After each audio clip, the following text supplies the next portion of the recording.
It began with a sound like someone tearing linen, Maxim guns coughing in tight mechanical bursts that carved the morning air into hard little pieces. The sun had just cleared the brown backs of the Sudanese hills on September 2nd, 1898, when the Khalifa's army stepped forward in white robes and fluttering banners, the ranks so deep they seemed to move like water. Along the Nile bank near Cavalry, British and Egyptian infantry stood in a long arc of earthworks, rifles at the ready, and artillery already finding ranges on the flat desert beyond. For 13 years, Sudan had lived under the Mahdists. Muhammad Ahmad, the Mahdi, had driven out the Egyptians and their British allies and died at the height of his triumph. His successor, the Khalifa Abdullahi, ruled from Omdurman with a state built on faith, discipline, and war. Now an Anglo-Egyptian army had come up the river to break that power and avenge the fall of Khartoum. Its commander, Sir Herbert Kitchener, was methodical and patient. He brought modern tools to finish an old fight. Quick-firing guns, breech-loading artillery, armored gunboats, telegraph wire, and a railway laid across the desert to keep the army fed and supplied. At dawn, the desert shimmered with men. Estimates varied, but tens of thousands of Mahdist fighters, Ansar, helpers, stood in great blocks, drums beating, banners lifting and falling. They were experienced and fearless. They had beaten regular troops before, but the weapons were different now. The Khedive's Sudanese and Egyptian battalions, trained by British officers, held steady in the center. British brigades stood on the flanks, khaki broken by the black mouths of the guns. When the Ansar came on, they came in a run and with a roar. The first assault broke under crossfire. Shells thumped into the dense formations and burst them apart. Volley after volley shaved the top from the charge. The Maxims stitched low and high, and gaps opened where men had been. Officers walked the rear of the firing line, keeping the rate steady so ammunition would last. Puffs of dust leapt along the desert as bullets skipped. Horses went down, camels folded in heaps.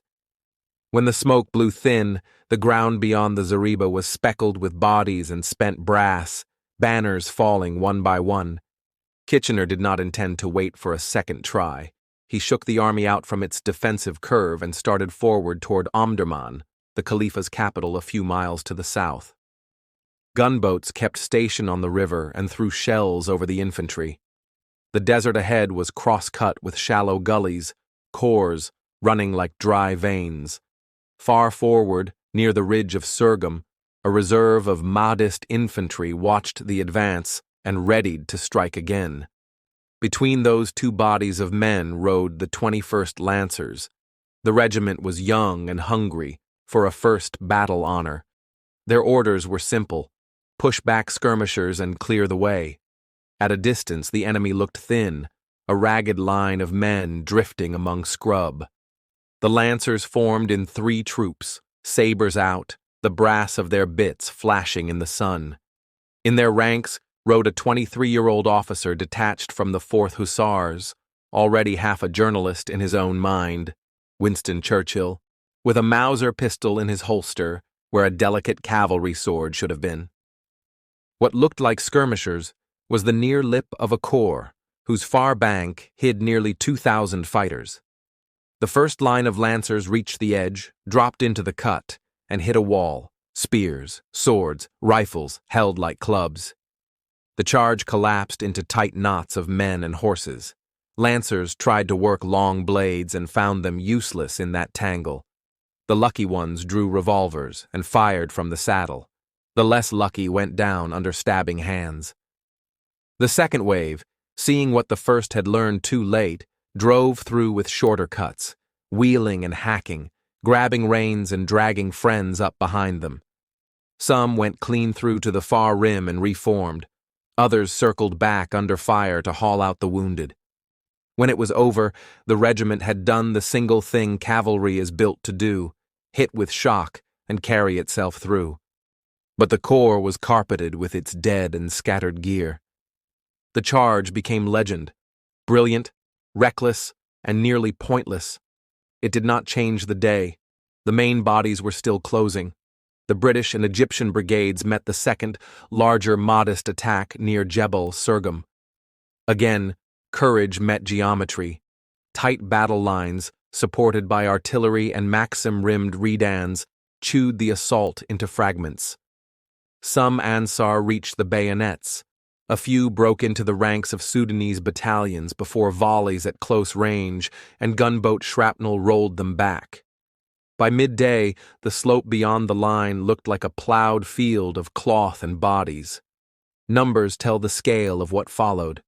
Of perhaps 50,000 Mahdist soldiers engaged, roughly 12,000 were killed, more than 13,000 wounded, and thousands more captured. On Kitchener's side, fewer than 50 were killed and a few hundred wounded. The 21st Lancers lost 21 dead and dozens hurt. Modern firepower had not just won, it had turned the battle into a demonstration.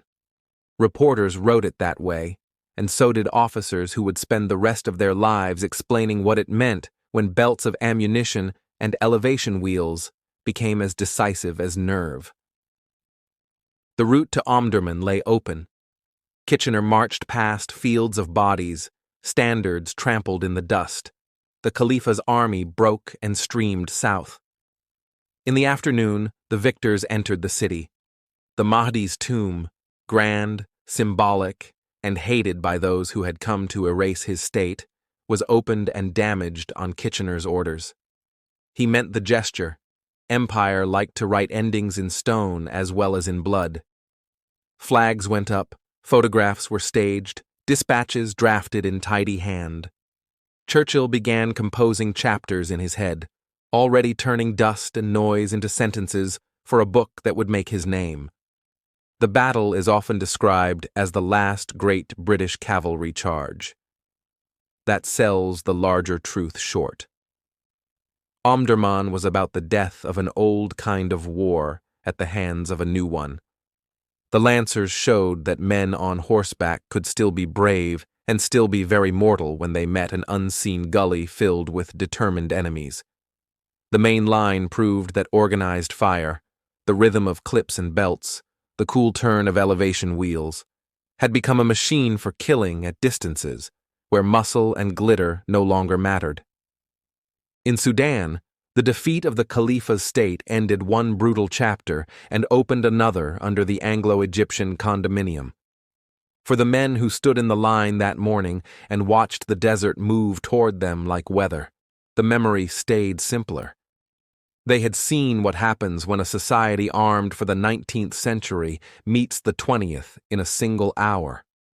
They had heard the linen-tearing cough of the Maxims, watched banners hesitate, and felt the odd quiet that follows the moment a charge fails. The charge at Omdurman survives because it tells a story people like: speed and nerve against odds, a clean frame hovering over a messy war. But the ground beneath that frame keeps its own score, written in numbers that cannot be romanticized. Stand there with the sun at your back, and the field looks flat, hard, ordinary. To hear what happened, you have to bring the sound with you: hooves, brass, a trumpet cutting high, a pistol snapping empty, and the longer, lower note of machines, learning how to kill faster than men can run. Thank you for listening to Last Post History. Subscribe for more true stories from the world at war.